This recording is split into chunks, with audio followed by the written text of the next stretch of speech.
So, wait, who's recording? Just a minute. Please say that again. Did you mention my name at the beginning? No, just a minute. I need to pause Hi, John. for the rest to join in. I'd like to remind that we have the chat function and the question and answer function, which you can use to communicate with us. If you have any questions, please feel free to raise through the question and answer functions. And please let us know where you're joining from through the chat. We'd like to know your organization and which country you're joining us from. We are honored to be here and to be telling the education data story in Africa while strengthening learning foundations for a brighter future through the Unlocking Data Initiative. The Unlocking Data Initiative tells the story of education data in Africa. It is pioneered by Zizi Afrique, EdTech Education Sub-Saharan Africa, known as ESSA, EdTech Hub, Effective Basic Services Africa, EBS, and the University of Malawi's Center for Education Research and Training, known as SAT. It aims to build a community of practice that connects education stakeholders for learning, sharing, and reusing data by expanding the accessibility users and producers of data in education system. This initiative seeks to address the knowledge gap of how to adaptively scale up the effective use of existing education data by policymakers and researchers. And we are focusing in Cameroon, Kenya, and Malawi. So we have a great agenda ahead of us, and we are looking at very good conversations. And starting us off, I would like to welcome my colleague Charles Gashoki from Zizi Afrique. He is a research manager for evidence use and synthesis at Zizi Afrique. Charles, over to you.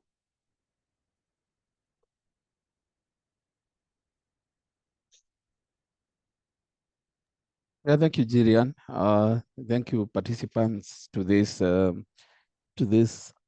active participation of Unlocking Data Initiative. We are pleased to host you because discussing data and evidence is what we do, and especially around the continent.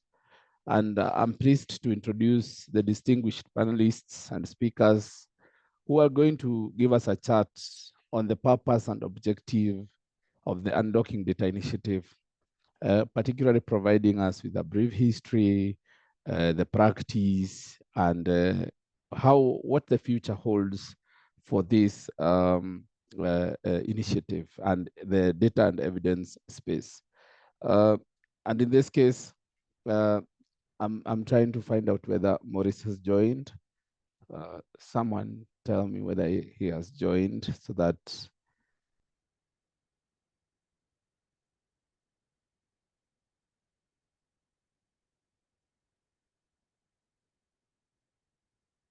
Yes, I can see that Maurice has not joined.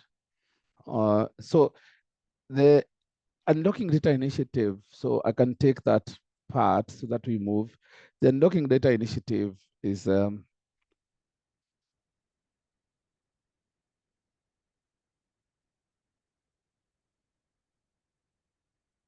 Gillian has said, is an initiative of Zizi Afrique, a partnership of Zizi Afrique, EBS, SAT, EdTech, and ESSA. So the speakers who are supposed to go next are Maurice, and as I wait for Maurice to check in, Lucy, probably Lucy Hedy, who heads ESSA. They've done a lot of extensive work on mapping foundation learning evidence in Sub-Saharan Africa. That's what they've been specializing on, and they have done quite a lot in that in terms of scope. Lucy, probably because of your passion for the education, especially data in Africa, which is amazing. And you've been here since the early phases of the unlocking data, the other phase, and now we are in a second phase. Can you kindly tell the participants the brief history of the Unlocking Data initiative? Lucy, over to you.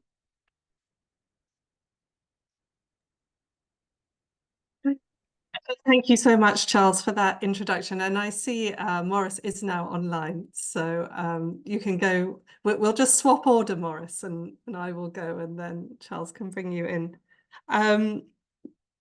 But yes, thank you. Thank you for that great introduction. Now, this area that we're talking about today, how can we improve use of data to improve education across Africa? That is something that has been a high priority for all of the organizations that collaborate on this Unlocking Data initiative for a long time. For ESSA that works with researchers, we know this has always been a high priority for researchers, but I know our colleagues at Zizi Afrique, at University of Malawi, eBase, EdTech Hub, we have all separately seen this as a really important issue for a number of years. But the spark that brought us all together was actually was the pandemic. So in the early days of COVID, when many countries were in lockdown, we realized that the collection of new data was becoming pretty much impossible. And so the potential, the value of data that had already been collected, that already existed, suddenly became so much more important.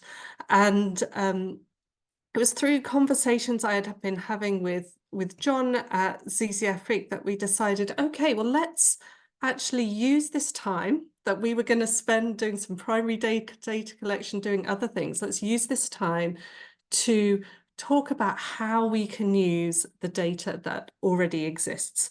And so ESSA, Zizi Afrique and EdTech Hub, we collaborated to host a series of workshops to explore this question of how can we improve access to education data and use it to improve education systems in Africa.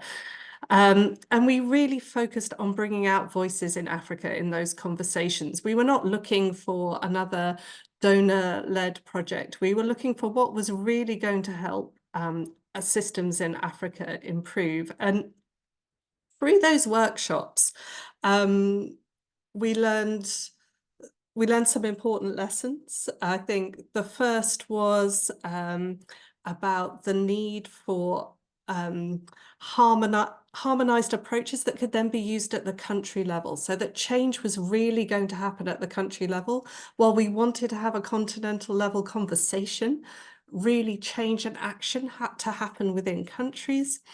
And the other was the value of bringing together a community of people who can share methodologies, share approaches, and share experiences.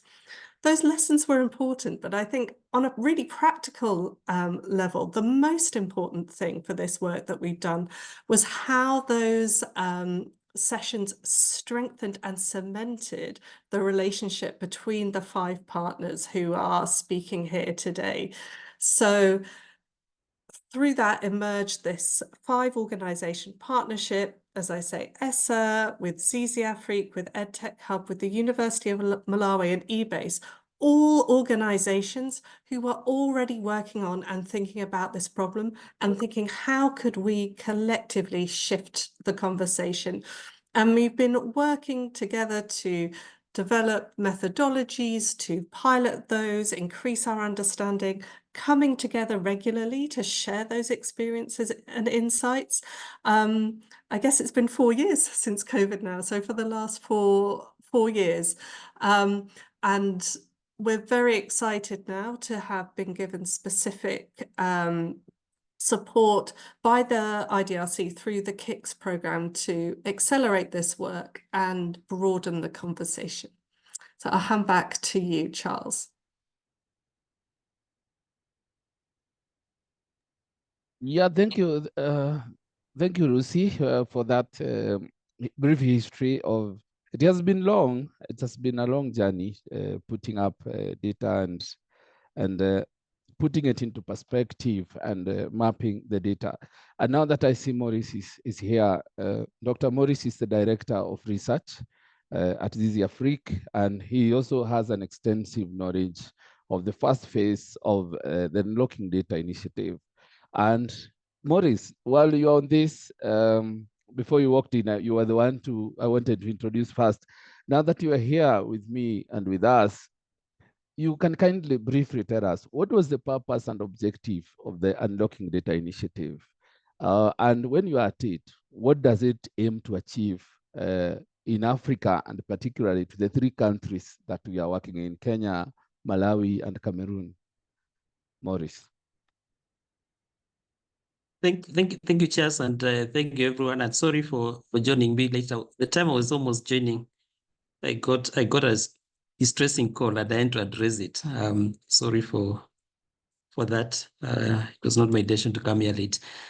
So, Chas, I think I pick up from one where Lucy has left, and in terms of the kind of conversations that took place before with particular individuals and organizations, and I say that people that were asked for change, but particularly in terms of try to use how we can be able to utilize data to address some critical issues. And I know this conversation began also from the TVET part of it, but gives us an opportunity to reflect and see what does it mean, particularly the foundational learning.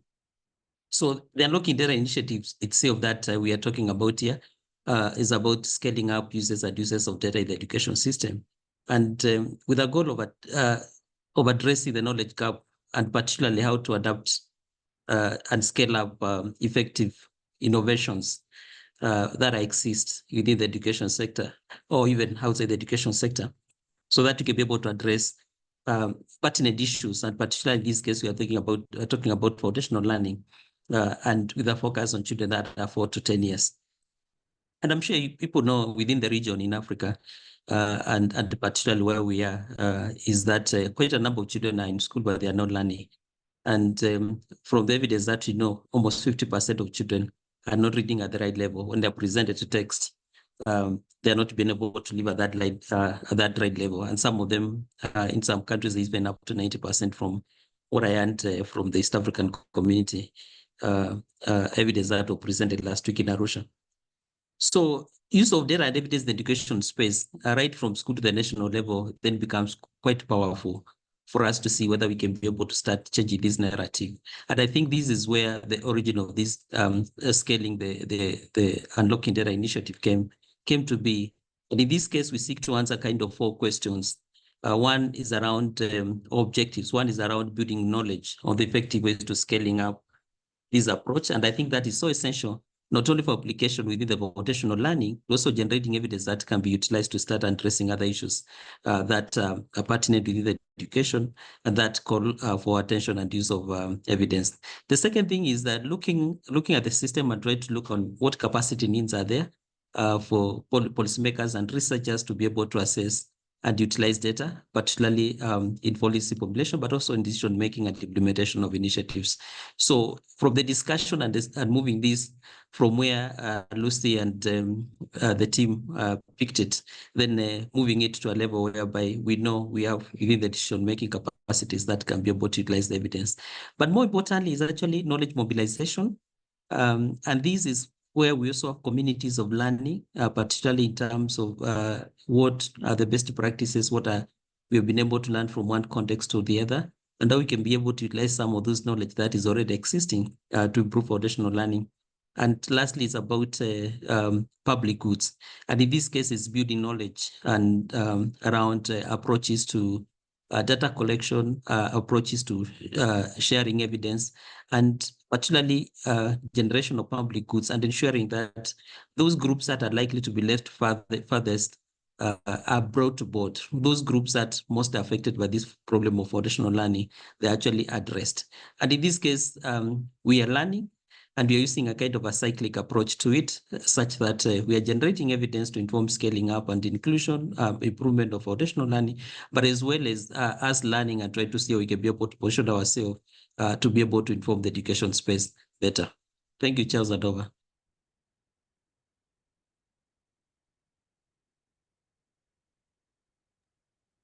Yeah, thank you, Maurice, for that direction that the Unlocking Data Initiative is taking, and telling us what it aims to achieve in the long run and in the continent.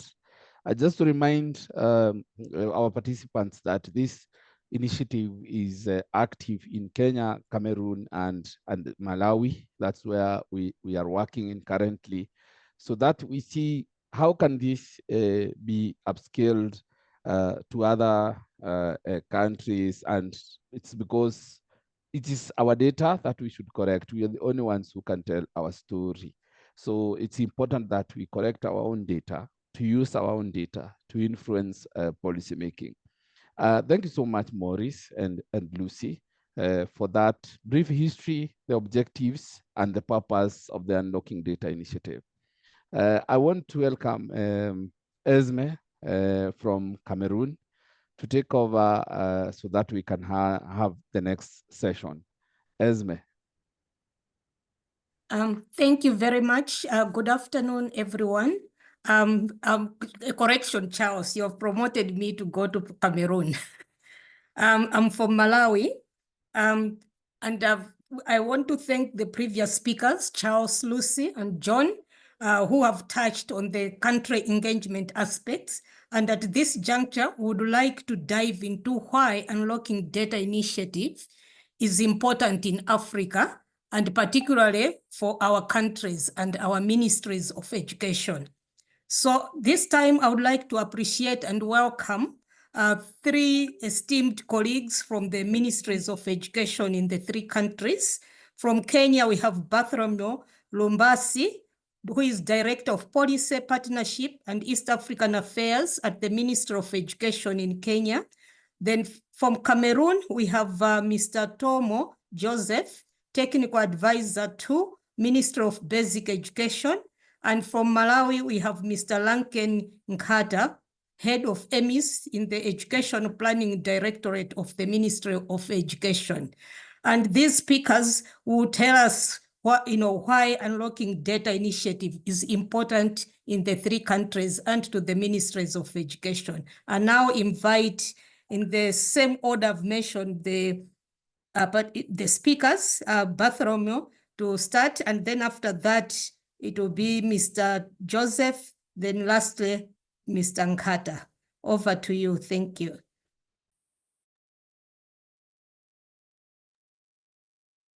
Esme, I'm not sure whether Mr. Lumbasi has joined. I've just seen the text of him saying that he's joining. I don't think he's here. Possibly we can begin with the others, and then when he joins, and he can pick it up. Yeah, we can do. Okay, who is here? Lumbasi last. Okay, so we can start with Mr. Lumbasi. We can begin with Joseph.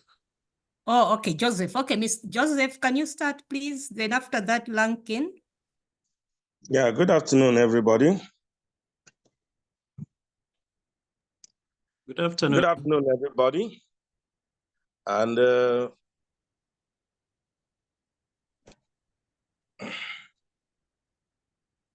can you hear me? Yes, quite clearly, please. Go ahead. Yes, okay, Joseph, good we can afternoon, hear you. everybody. And welcome to Yaoundé, Cameroon. Yaoundé, the land of the town of Seven Hills. I'm not sure I'll be talking quite confidently in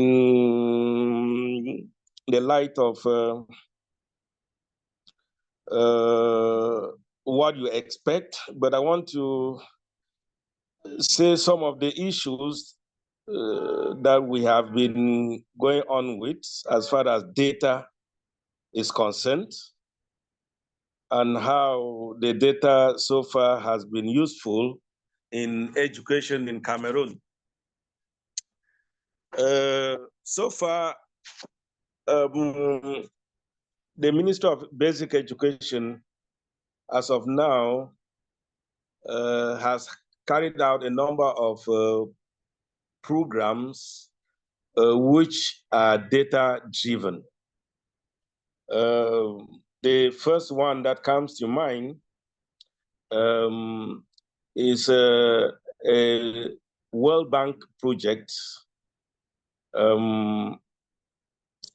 that came as a result of an evaluation of the basic education sector between 2005 up to 2010 by a body called SOWEFCO. And that came out with results showing that children in the basic education sector performed particularly very poorly in literacy and numeracy.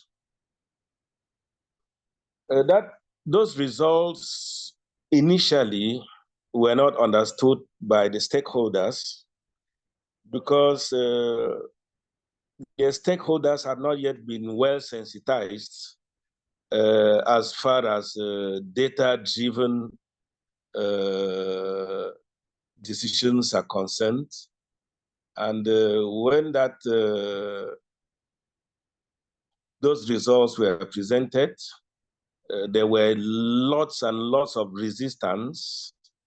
And I bet you those who were present then almost assaulted those who presented. And it was like the results were some reflections of failures of those who were in charge. However, taking into account those results, some attempts were made to address the issues that were raised by those results. But those attempts were not enough. And concretely, from 2013, 2014, specifically 2014, the PASEC, which is the program for the analysis of the education system of the Francophonie, I'm sure most of you must have heard of it. PASEC in 2014 carried out a group evaluation of 14 Francophone countries, including Cameroon, which has the particularity of running two education subsectors, the Francophone and the Anglophone subsector. In 2019, the same similar evaluation was carried out. That in 2014, we had 10 countries, and in 2015, we moved from 10 to 14 countries that were involved in this group evaluation. Now, the results systematically were similar, showing that the results were very, very catastrophic at the beginning and the end of schooling. And the subjects that were examined were were language, English and French, and mathematics for early grade 2, class 2, and class 6, which is the final year. Now, in 2014, the factors affecting poor results by children were discovered to be linked to the background of the children, maybe the parents of the children, how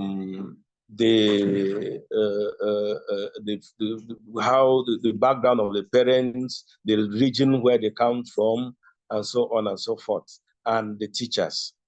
And in 2019, because of the teacher factor Another element was included in the results that had to do in the evaluation of 2019 that had to do with the testing of teachers.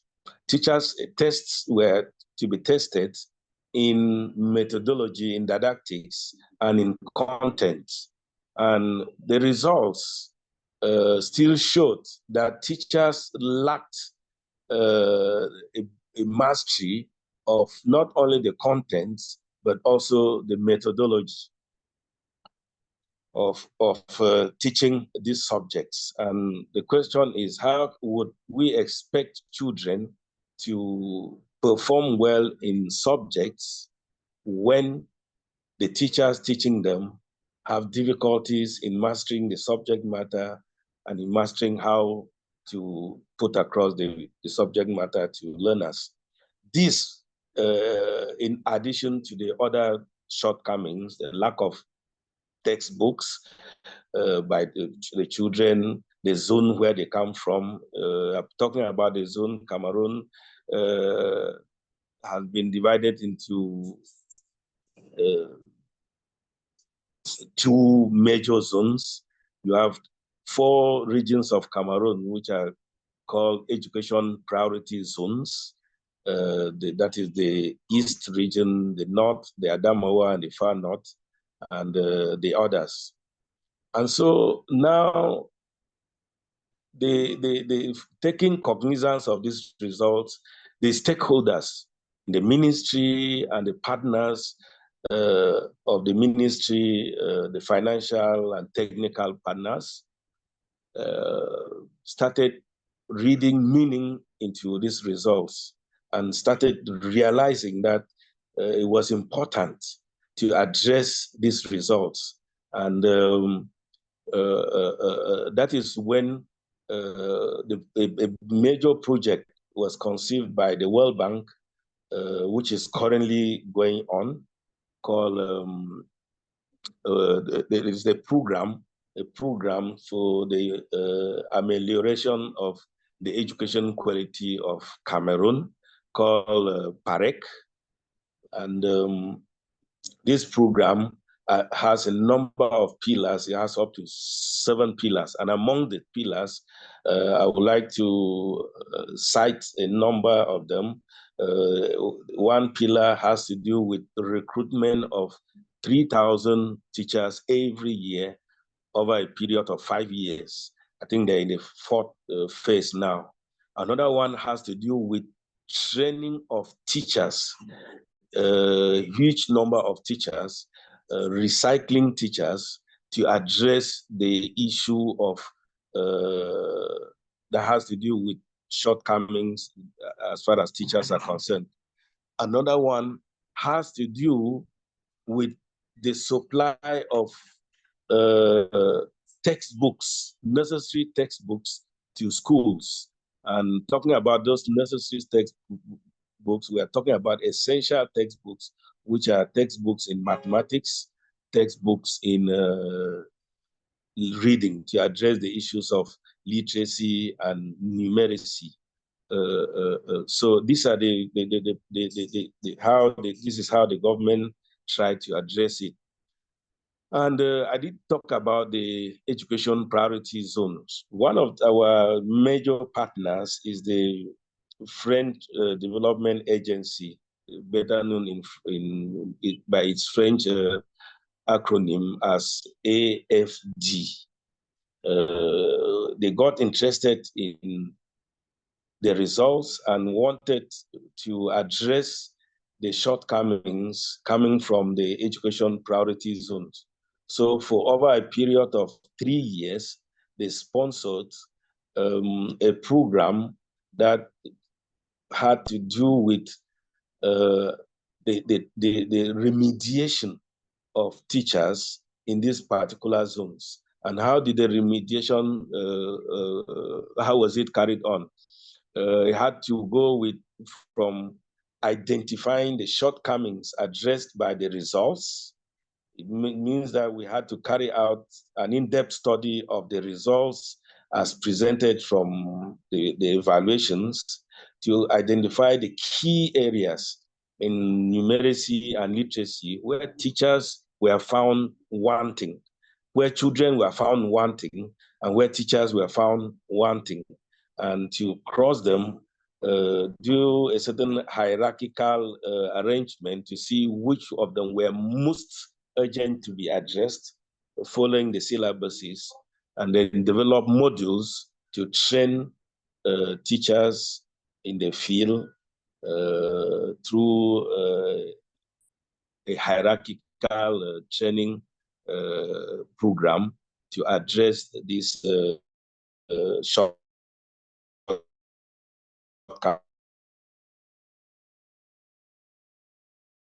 For the past 3 years, Joseph, and I have this year that Hello, we are talking. Joseph, sorry, I have to cut you short because of time. Yeah. We have two other speakers to speak, so can you wind up, please? Okay, so just to say, as a matter of to round up, that for Cameroon, our key source of data that has actually driven policy have been this focusing on evaluation results coming from PASEC. Now we have eBase that is coming in, and we are about engaging with eBase to see how they can join with the results that are coming from PASEC, what they can add to what we are getting from PASEC, so that the ministry can make more better informed decisions. Over to you. Thank you very much, Joseph. Without wasting time, I want to invite Lanken to come and tell us why we have heard from previous speakers that the Unlocking Data Initiative is about expanding users and users of data in education. So can Lanken tell us how this initiative will help the Ministry of Education in Malawi in the endeavors to produce policy based on evidence. Over to you, Lanken.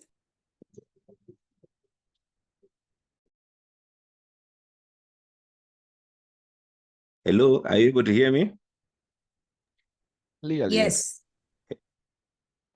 Thank you. Sorry, I joined a bit late. I was having issues with my internet. Yeah, so I'll give a brief background on how data management has evolved in the ministry from the years, and where we are now, and how such initiatives are going to propel the use of data even more. So before I would say before 2010, therefore, somewhere there, the ministry did not have a statistical unit, like a standing statistical unit. So because there was need for data, the ministry decided to institute its own education management information system by employing their own statisticians. Now, over time, there was a growing need for much more quality data. The mandate of producing sector statistics in the government rests with the National Statistical Office. So the National Statistical Office came in and instituted a full-blown statistical unit that we have now, which produces education sector statistics every year. We conduct a census every year, and we produce a report every year. The reason behind is that we are able to produce data that can be timely, so that timely decisions are made in the education sector. The information that we collect and the data we collect, the information we produce is quite varying, and we produce student data, we produce school level data like school identification and such data. We produce data on teaching and learning materials. We produce data on our teachers, and this covers both sectors, primary, secondary, as well as higher institution. Further to that, we know that there are certain decisions that are supposed to be made through perhaps assessments in terms of how learners are performing, and in collaboration with other departments in the ministry, we conduct the this is the monitoring learning achievement. It's a locally administered survey that administers tests to learners in primary school and see how they're performing in the different proficiencies. So this is done in conjunction with the Malawi National Examination Board. We also have the SACMEC. The SACMEC is the Southern African, the Southern and Eastern African Consortium for Monitoring Educational Quality. This is done in several countries, I think 16 member countries, where we administer similar exams to standard 7 learners. And we also look at the home factors that may affect the learners' performance in the schools. So when the results are produced, we're able to compare across other countries how learners are performing. Now, we also have different projects in the ministry, which are trying to improve the learning environment and the learning outcomes. In terms of the primary school, we have what we call the Malawi Education Malawi Education Reform Program. This one stems to an area program which was called MESIP, Malawi Education Sector Implementation Plan, which was a pilot in 8 districts. After the success of that one, we have the Malawi Education Reform Program, which has scaled up to all education districts. We, by the way, have 34 education districts in the country. Now, among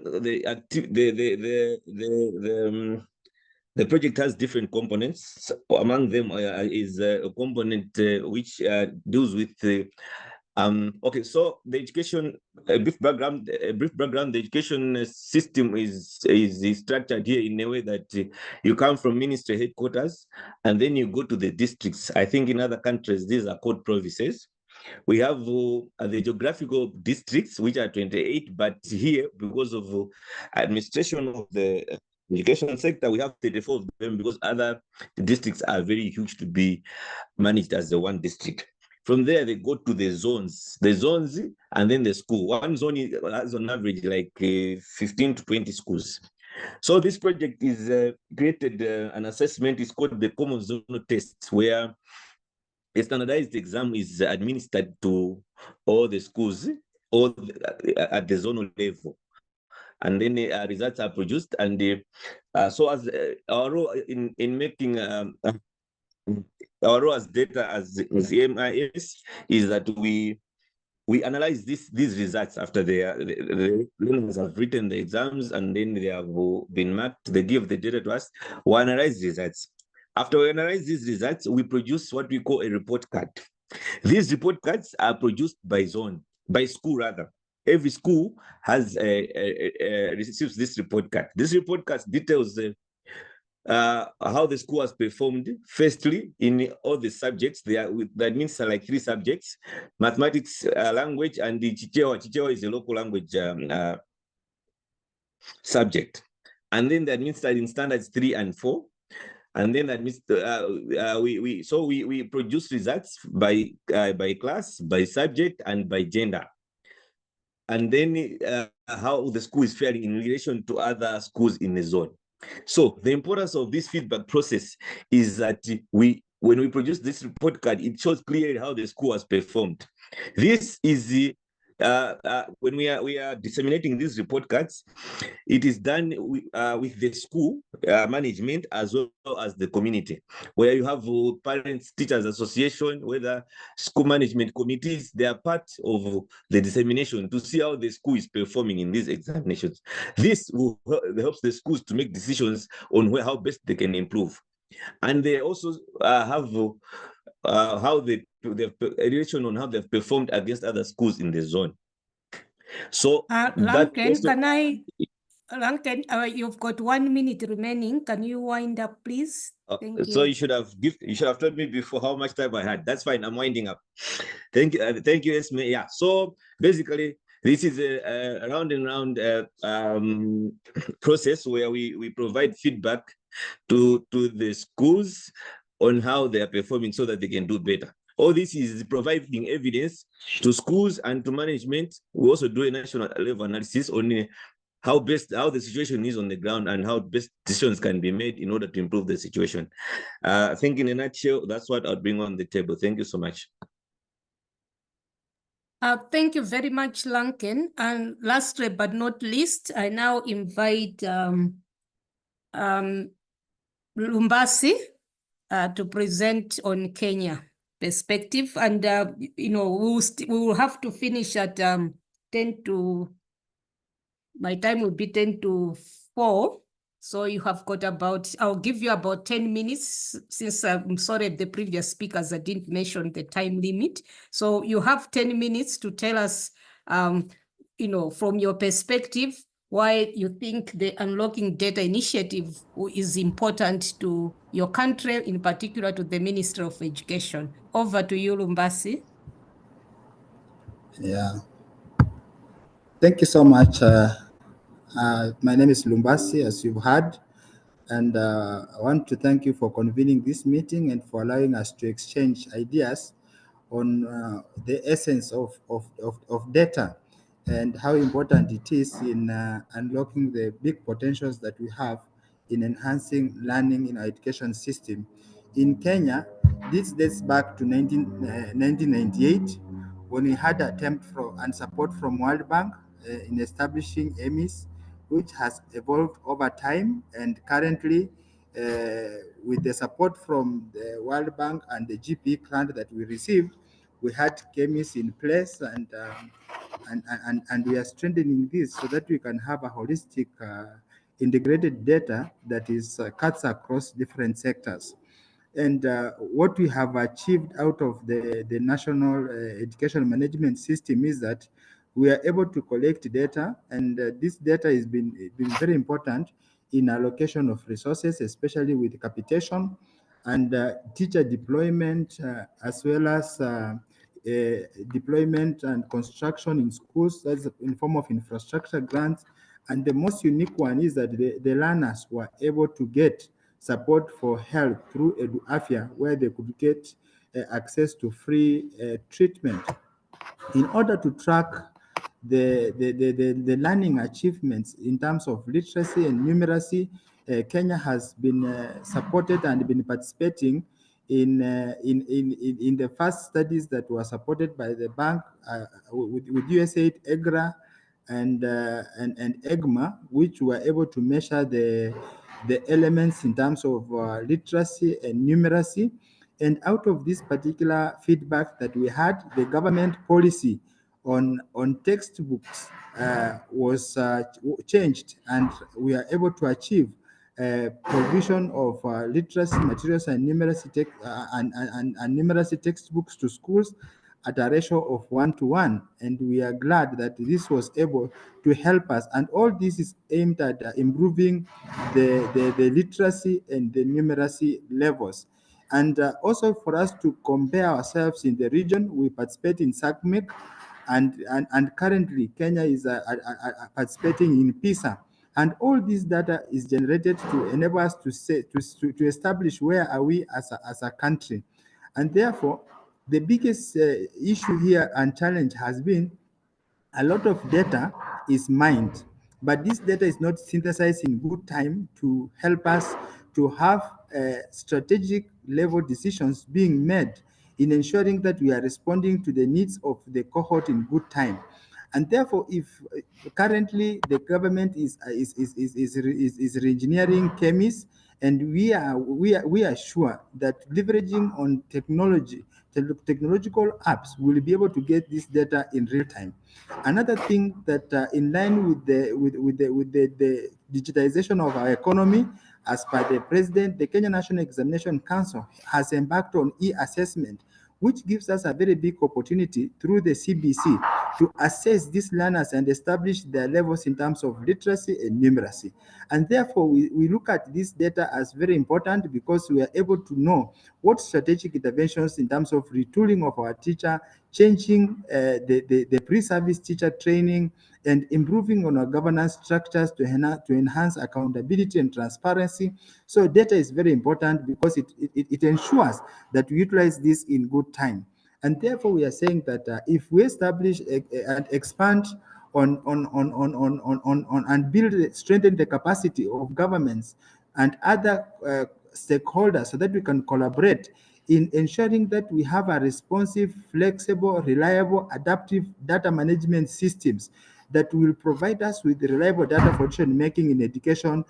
It is very, very key, and this is going to drive and change and depoliticize the education landscape in our region. Thank you so much, and allow me to stop here so that maybe we can have further engagement. And this is not only done by the Ministry of Education. Currently, we are undertaking the school census, Interior, the Kenya National Bureau of Statistics, the National Treasury, which allocates the resources through a multi-sectoral approach so that we can have reliable data for the sector is key. And that is what we are doing as a country. Thank you so much. And we are willing and looking forward to learn from others. Thank you so much. Thank you very much, Lumbasi, and thank you, the other two speakers. We have heard from our colleagues from the Ministries of Education in Kenya, Cameroon, and Malawi about the vast amount of data that they are collecting. And we have also had different initiatives that are in relation to data that is happening in all the three countries. And indeed, this initiative is supposed to unlock that data for users to further analyze that data that is available, to produce evidence for the education sector. So we are happy to hear from our Kenyan colleague to say that they are welcoming this initiative so that we can work together, use that data to produce evidence. At this juncture, I want to introduce Patrick. Patrick is a colleague from IDRC who will lead the next session. Patrick, over to you. Thank you. Yeah, thank you so much, all the previous speakers. We're really happy to listen into the very interesting stuff that is happening in all those countries. The next session, the topic we focus on why connecting data, synthesizing evidence, and democratization of evidence is important. And for this, I'm going to invite Dr. John Mugo, who is the Executive Director of Zizi Afrique, to lead us in this discussion. And I'll be posing a few questions to him, and we shall be able to dissect this topic. And if you have any questions, perhaps you put them down, and we will address them. So in the interest of time, this is John. Happy to meet you. Maybe you want to say a word or two before I pose my questions to you. Thank you so much, Patrick, and good evening, good afternoon, good morning, colleagues. It's really exciting to be here discussing about unlocking data and the potential this has for accelerating the acquisition of foundational learning competences. Policies are dependent on data, but also decisions that teachers and parents could make to support the learning of children. So I'm happy, Patrick, about this. Great to hear from you. So John, you lead in the call for data collected by Africans for Africans. What is the situation of foundational learning data and evidence in Africa, especially in decision making? I know you've hinted a bit on that before, just right now, but maybe, if you don't mind, maybe you expand a little bit more on that. Thank you. Yeah, it's true that I am at the front in calling for greater agency of African researchers. We know that the story of Africa has largely been told by others, and we have reports by ESSA and by others who have been working on higher education. And when you look at our research productivity is indeed low, you look at gender balance in who publishes and where things are published and how accessible they are. So I'm hoping, and I'm so happy, I've seen many colleagues from University of Malawi, from University of Addis Ababa, University of Nairobi, that our agency matters. But this conversation is around foundational learning, because the researchers at the university and researchers in research institutes ought to indeed adopt foundational learning as a key theme for our research. I talk about the good and the bad. I think from what we have heard from Joseph, from Lanken, from Lumbasi, there's a lot of data being produced, which is a really nice thing. We have assessment data, we have program data, even from government and World Bank and other large-scale programs and interventions. But we also have evaluation data available increasingly. The second thing around this is that we have emerging, we have independent assessments also. And I've seen some colleagues here from the People's Action for Learning Network, from UEZO, from others, even mixed by UNICEF, NASIMLA and others by government. But also PASEC has been mentioned here. We know SACMEC is dead. I hope it will resurrect. And all these others, Lumbasi mentioned even PISA, and more African countries are getting to do PISA. The third thing is the expansion of data beyond just literacy and numeracy, and the concept of foundational learning being beyond just reading and being numerate, to include also other competencies that we know are very key for our children in Africa and for our competitiveness as a nation. So we have several assessments that we are now starting to supply data on social emotional learning competencies, on things that are not just easy to measure. And we have these assessments also by various countries. And so, but when you look at all this, now I come to the bad. One is that we have a lot of forward flow, a lot of data supply from classes, from teachers to, NEMIS and but the backward flow, which actually is what determines impact, is hardly there. We hardly have examinations data coming back to the classroom level. We hardly have these large-scale assessments getting to have meaning for the teacher and what they should do to improve learning. The second is researchers, we are here speaking to ourselves, but that concept of teachers as researchers and the reality of action research is hardly there. So John Mogo can have a lot of data, have all the wisdom, have all the knowledge, but I don't teach any children. So we cannot improve foundational learning by accessing data and talking more about it. It will have to be the teacher teaching, collecting data and using it for the purpose of improving learning. And so this backward flow, but also capacities of teachers. And then quality assurance ought to be actually that bridge between data and decision. And so when a quality assurance officer sits in a lesson, are collecting data, capturing and giving feedback to the teacher so that they're able to use it. We know that quality assurance in most of the African countries is either muted by the system strategically and very purposively, so that there's no accountability, but also are not facilitated. And the schools that need a lot of quality assurance support are the ones that get it least, which again is an irony. And lastly, Patrick, some countries in sub-Saharan Africa seem to be almost forgotten. We have data from many countries like Kenya. I think the countries here, I'm happy Cameroon and IBIS is trying to do this because we have hardly seen Cameroon popping up apart from PASEC. Countries like Burundi, and when you look at data. So I think there's a lot to work on, and I'm so happy that this conversation and this program is picking some of these issues up. Back to you, Patrick. Thank you so much, John. I really like what you've mentioned, particularly about giving us that balance and that discussion around the supply side of data, but then also what you call the backward flow, where there's a lot of issues that we need to address.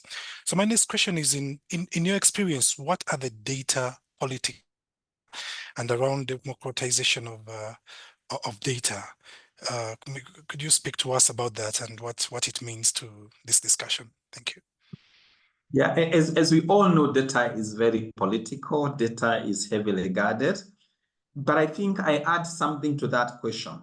Also, this separation of researchers and politicians that doesn't serve data utilization. So I have 5 thoughts and to just provoke the participants a little bit. The first one is about the meaning and importance of opening data. So when we look at data, there are 3 things that are important. One is availability. How is data accessed? Second is accuracy. I know many countries have NEMIS, but when you look at the range of indicators and the usefulness of the data that NEMIS gives, hardly about learning outcomes, it's just about numbers of infrastructure and such things. And that is timeliness. And I think it's Lumbasi who spoke to this. A lot of data comes too late when it's too old to help make decisions. So it is an irony that even those of us that are funded by other people, you'd find ZZ Afri conducting a study that is 100% fully funded by a funder, but still holding onto that data and saying it's ours instead of opening it. But even government is funded by the taxpayer.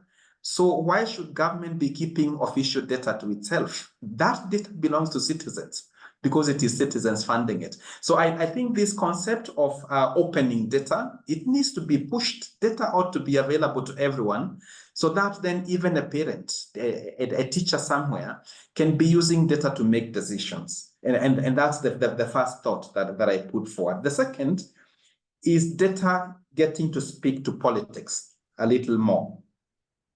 And here, when you look at like now the politics around SDG 4.11 that PAL Network has been leading us to try and protect because UIS is saying there's not enough data, and the death of SACMEC, you wonder whether this is deliberate somewhere, and the politics of money.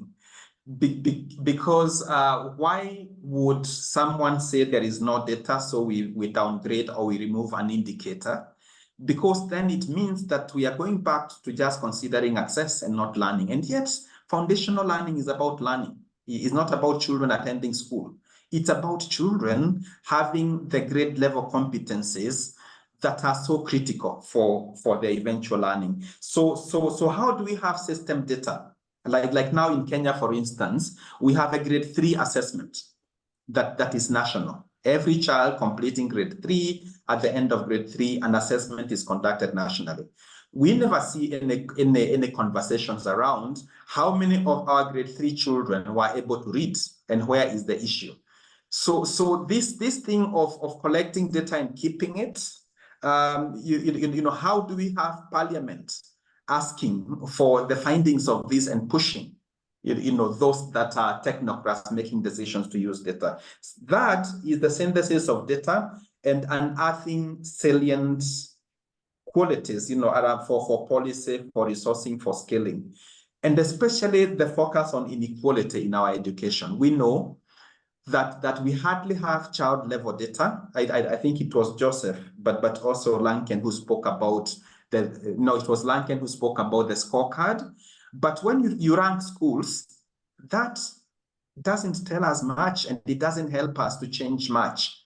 What would help is that scorecard within a school, for instance, to look at the 40, the 50, the 100 learners, who is falling behind and why? And how would remediation and other interventions help? So that is not just about talking about schools and about big things, but it's about the life of an individual child. So how can we have data telling stories that need to inform policies, inform the targeting of resources, how government appropriates funding, these flat rate capitations that don't serve the minorities and so on. The fourth aspect is around capacities for data utilization at lower levels. How do we have those officers at the district level, the officers at the ward, at the location level, being able, not just to forward data that is coming to school to somewhere else and to NEMIS, but also to interpret that for their context and be able to use it.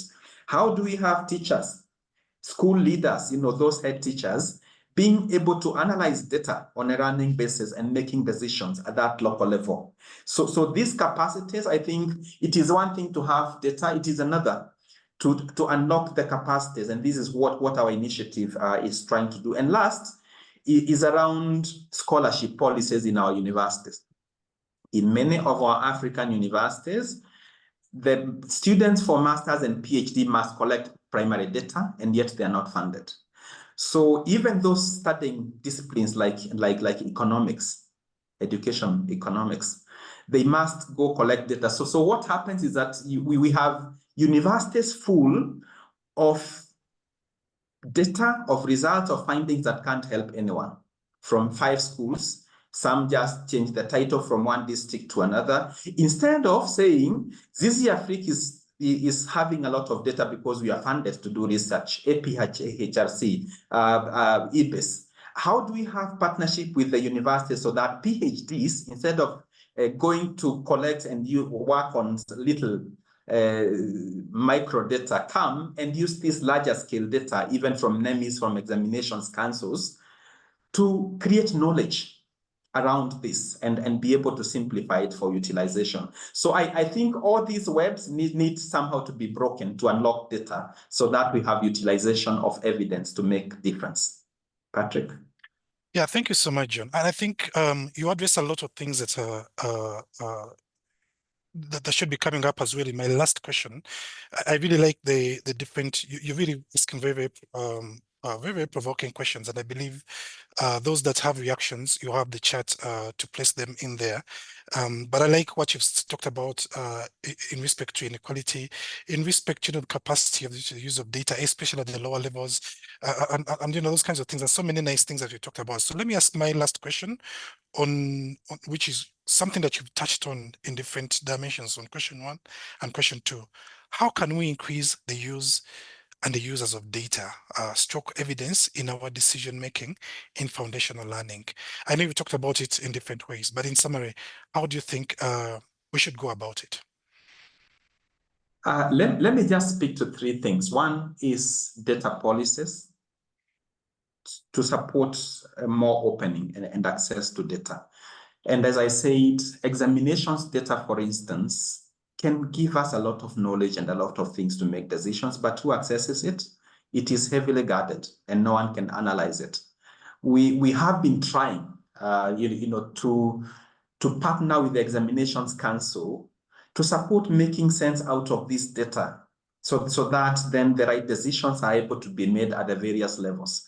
But then policies don't allow, even if you remove names of the students, names of the learners, still that cannot be accessed. So we have a lot of impediments. The people with very large scale data, even on foundational learning that can inform movement, who start with government, is not being accessed by very good analysts so that we are able to create knowledge. The second, I think, in terms of increasing use is also financing and how research is funded. A lot of funders want to fund just collect data, analyze, give us a report, but not dissemination and mobilization, knowledge mobilization.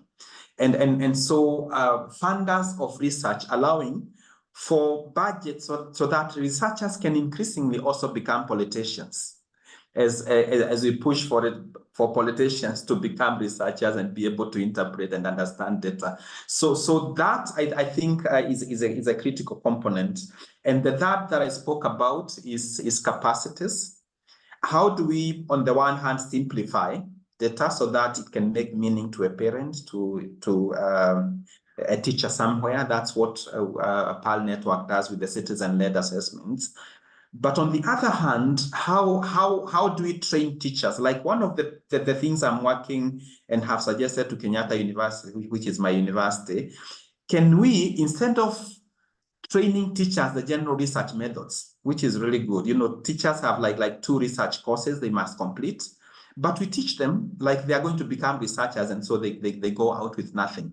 How do we minimize the research we teach teachers to just action research on what data will you be collecting as you teach, how will you analyze it, how will you use it.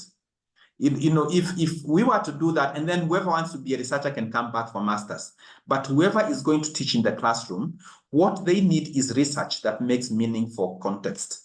And that, as I've spoken about, I think universities honestly need to change their policies. There ought to be more partnerships across, because there is less and less funding for research going to the university.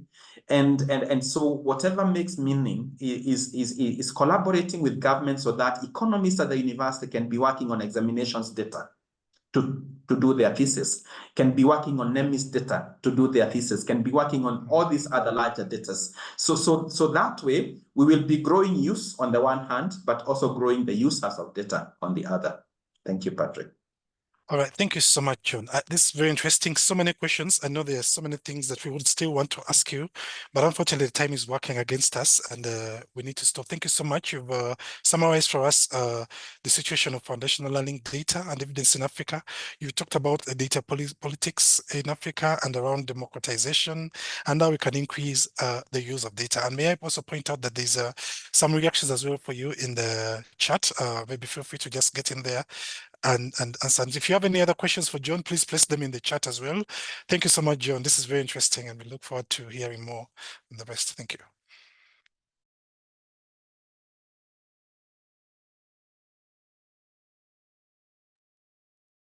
So I need to invite yeah, I'm inviting Lucy. Yes. Yes. Yeah. Inviting Lucy to speak to us about Spotlight, community engagement through communities of practice. I think that's it. Fantastic. Thank you so much, Patrick. I don't quite know how to follow such a fantastic session. And thank you to all of the speakers we've had so far. If you're anything like me, you've been sitting there listening to all of the speakers, thinking about how this is relevant to your work, thinking about what does that mean for the future. I'm going to ask you to come out of that contemplative mode and get ready for a bit of interaction for the last part of this webinar today. So I'm going to talk about, what we're going to talk about now is the next steps in terms of growing a community of practice, a community of people who are committed to increasing the use and users of data.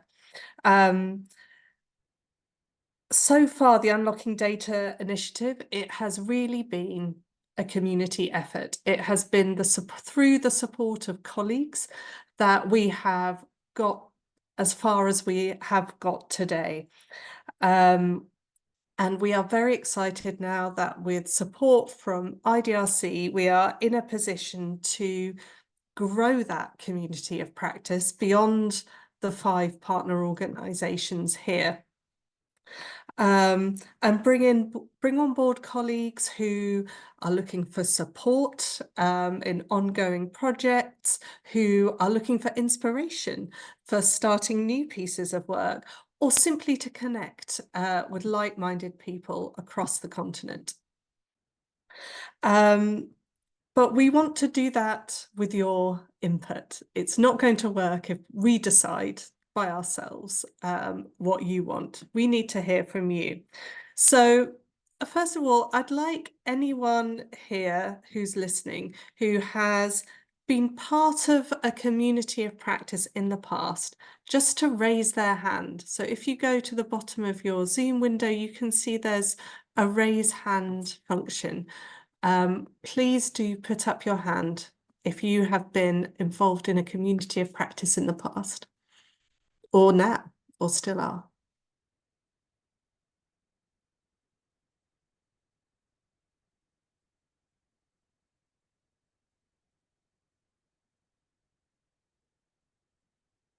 I'll give people a few moments to find the button. I can see more people are putting up their hands.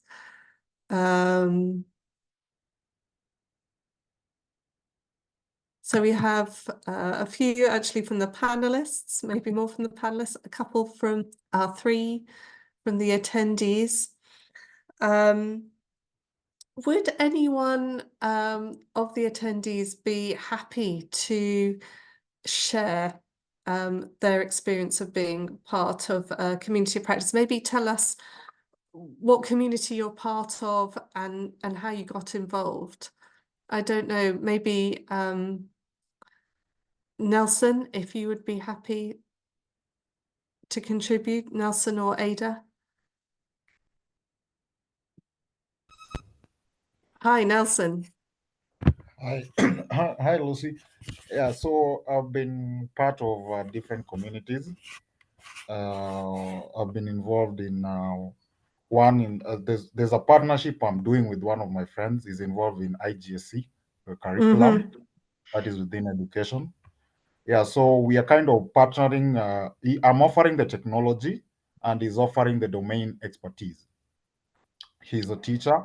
I'm a technologist. I do web development and also data analytics.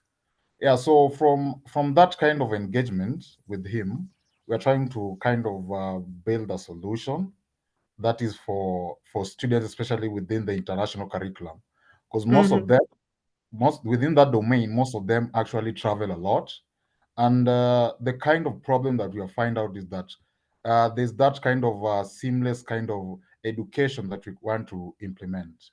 That is, we want that whenever the student migrates to maybe a different country, there's normally disruption in terms of changes that are made, maybe changing to a different teacher or something of that sort. So the kind of solution we want to build is that whenever the student kind of gets that touch with the teacher that they want, they can be able to involve with them despite of the country that wherever they are in. So that's the solution, basically what you're currently trying to build. Yeah, so the challenge there's a bit of challenge because in regards to the technology, we are working on it, and it's almost 90% done to be able to get to that position where now it's now seamlessly done. But now when it comes to the physical infrastructure is when the challenge comes in. Because other than just having the whole spectrum of being, because normally it's not normally personalized. So normally within that community, it's normally personalized in a way that the student is able to interact with the teacher on a personal basis. So we're trying to also bring that kind of a personalized experience to the students as they're able to learn from this. So we found that there's Thank you, Nelson. Yeah. So that's the whole spectrum of the community that I've been able to engage in regarding now education and just trying to build this solution that's able to impact the students that are coming from this community. Yeah. Fantastic. Thank you, Nelson. I'll pick up a few themes from there that we can think about. One is, how do we bring together complementary skills? So people with different skill sets that can have fruitful collaboration. But also there's that need to have community, something in common that is all bringing us together. And then obviously to make sure that the technology enables what we're doing. Ada, I can see, I don't know if I'm pronouncing your name correctly, Ada Naganda. If you, would you be able to share briefly a community that you're part of? Thank you. Sorry, this got me on the way, but let me try to speak a little quick. Thank you. I have been a part of several communities of practice, and the first I got participated in, I was developing Calligra. I have a background of technical vocational education and training, and I'm a pedagogue. I'm a teacher trainer of vocational technical instructors. So one of the communities of practice is developing very mindful or very intentional curricula that can benefit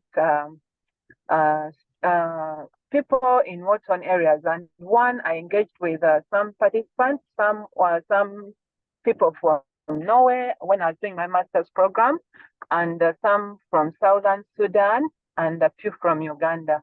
So that was the first community of practice, and we benefited by developing a curriculum for technical vocational education and training for one of the universities in Sudan, which is quite now being operationalized after the war-torn circumstances settled in Southern Sudan. And then the other community of practice is related to, I have a background of home economics, so we have a community of practice of home economics teachers, but we have several trades in home economics. We have clothing and textile, we have baking, pastries, and all that. So we have this community of practice where we occasionally come together, we enrich each other's pedagogical skills, and then the students that we train in the different schools are able to consult any of the teachers in the different schools on their different competences, and also it supports team teaching. For example, if you find maybe you're not good in a certain field and someone else is good, then you can bring them on to enrich your teaching experience, but also your students. Basically that, yeah. Fantastic. Thank you so much. Oh, sorry. We have a recently evolving one with Zizia Freak, where we are focusing on how we can make more meaningful learning through focusing on life skills and values. But this is still being it is evolving. So I'm sure it is also it's going to be very useful for me as a teacher trainer, but also for me as a teacher. Yes, to Yes. bring in other aspects that John mentioned that not easy to measure, yet very important for the learners that we teach in and out. Thank you very much. Fantastic. Thank you so much, Ada. And I think that speaks a bit to the kind of outcomes that we're aiming for from a community of practice, that co-development of tools that are useful across the board, that feeling of being supported by a community, and then being able to enrich our own practice. I think in the interest of time now, rather than taking any more examples, I'd love if people could put in the chat, help us as we then move to design this community of practice. From your perspective, from the 70 plus people who are here today and have tuned in, what would you like to see most from next steps as we grow and strengthen a community? What should we be taking on board? What should we be doing? If you could go to the chat, I think the chat is now open, and write your thoughts in the chat.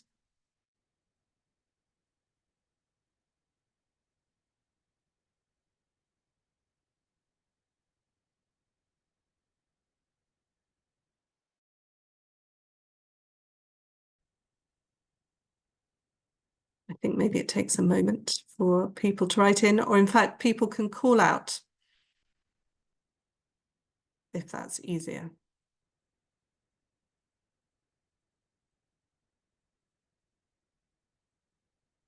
Maybe you'd like to comment on what would be a useful frequency. What kind of platforms? Is a Zoom platform useful?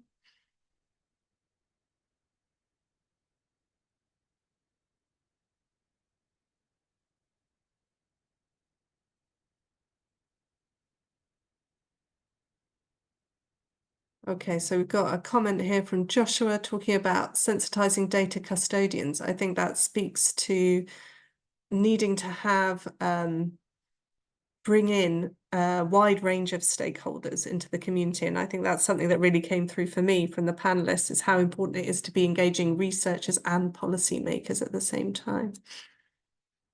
Any other thoughts or comments? Nelson, I see you have your hand up.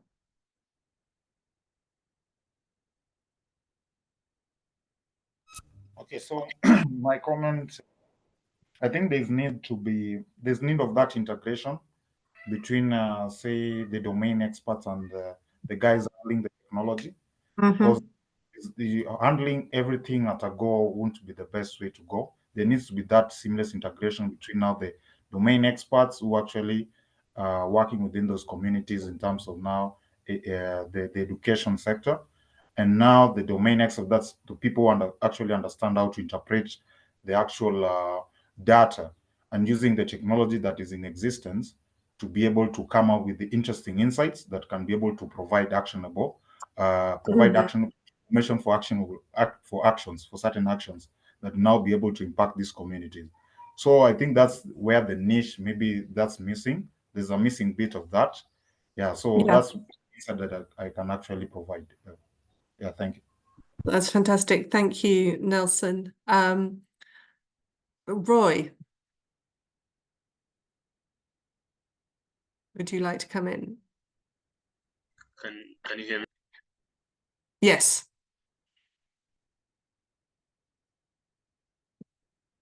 Oh, Roy, you've put yourself back on mute. Sorry, sorry for that. So my name is Roy. I'm an AI researcher here in Kenya. I lead a company. Can you hear me? Yes. Yeah, I lead a company called Upeo Labs, and we develop artificial intelligence solutions, especially using generative AI for education. And so on the issue of data, we've had a bit of experience because we just launched a product called Somo GPT, which is basically our take on digitizing the entire national curriculum at a high school level. So we're thinking about bringing home the power that we've seen with ChatGPT, the Gemini is the cloud, to our high schoolers, so that we're able to provide every high schooler an artificial teaching copilot of sorts, whom they could ask questions about, let's say, biology, physics, history, whatever the case may be. We've successfully launched this, and we're just asking whether there's any opportunity here to consult at that level, or if the conversation has gone in that direction. And yeah, so because I'm sorry I came in late, but I'll be happy to where necessary. Fantastic, thank you. So that's a great example of, what we might do as part of this community is connect people who have interesting initiatives, who are looking for partners to make those visible. Just going into the chat, real appetite for both generating, but the data synthesis, and we know what a huge challenge that is, but also how powerful it is if we get that right. So I think bringing out lessons on data synthesis will be so important. And again, that data management, data sharing, all very important. Great, good to see that, Roy. People can follow up on your approach to data synthesis. And again, just to finish, because I think this has been such a theme of the webinar, that collaboration and the focus on action. Hello. Hi. Hello. Joseph from Cameroon. Yes, please come in. Joseph. Yeah. I just want to suggest that in this issue of data, we should invest a lot in tackling politicians and stakeholders in understanding what data is and why it is important to democratize data. You will bear with me that data is very, very sensitive. It's a very sensitive issue. And there's a lot of issues concerning data that need to be well understood. So if we don't do this, we will always have difficulties whenever we have to present data or whenever we have to talk about data. So we need a lot of sensitization to sensitize those who are stakeholders in various domains and to understand the importance of data and to understand the importance of using data from verifiable sources, from sources that can be judged as I don't want. I think I want to use the word judged as good sources of data. If we don't So do sort of- this, each time, we will always have difficulties because now with the social media, we have everybody can generate data and throw it out there. And so we must be careful in this domain and see how we can sensitize the public and those who are stakeholders. Thank you. Absolutely. Thank you. Thank you for that point. And I think that is something else actually that we need to remember, that this community needs to focus not just on the technical practicalities and enriching ourselves in terms of technical lessons around data synthesis or data sharing, but how can we learn from each other in terms of how to raise the profile of the importance of these issues? How have colleagues in various countries brought policymakers along and help them to understand what are the critical issues and why they're so important? I think that's a brilliant note to end this session on. And I think, am I handing back to Charles or to Jill? Thanks, Lucy. You're handing back to me. And we are just about to close for the webinar. I'd like to really thank everyone. I'd like to give special thanks to all the panelists for their wonderful discussions around data and how we're working around communities of practice for engagement. We've heard that data is available, though sensitive, but this needs to be made accessible because we need to get to a point where we're pushing to open up data so that it can be used to make informed decisions. We see the importance of community efforts to increase the efforts of use, dissemination, and dissemination of education data. We are also urging the funders to really consider funding dissemination of data while they're funding proposals for research. So this should go beyond just provision of research reports, but also include dissemination of this data. And we see the importance of building capacity of the data users and the data ecosystem, just to ensure that there's proper analysis and the proper use of data. Thank you all for making time to be here with us and to contribute through your chat messages and your questions. We are hoping that we've been able to respond to most of the questions that you provided, but we are so thankful also for providing insights through the chat function. And with that in mind, I'd like to bring the webinar to a close. Thank you so much.